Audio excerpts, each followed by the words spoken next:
Hi guys, and welcome back to the channel. So a very brief update.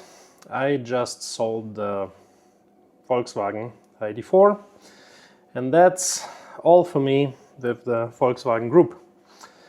So the car has 159,300 kilometers and I made a very good price for the buyer, and the buyer also knows that the battery was repaired multiple times.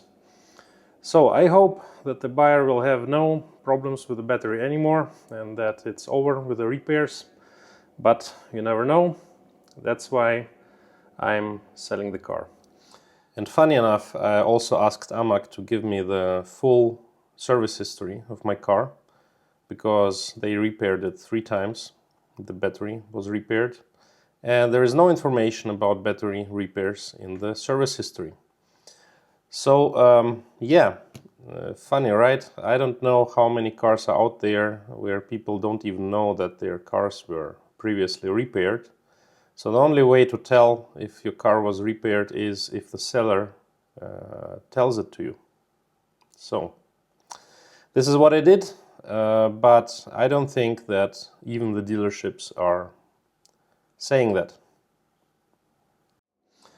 And honestly, I'm a bit undecided what to take now, what to buy now.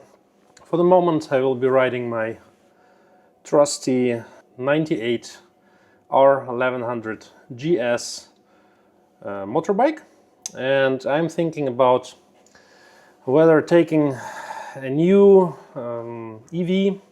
So for example, there are Kia PV5 for camping and stuff, or if I should take an old 3-cylinder diesel.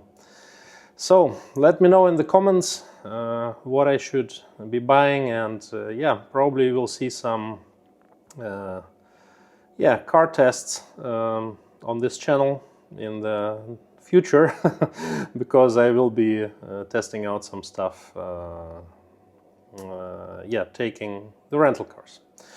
So that's all for the ID.4, and yeah, drive safe and see you in the next videos.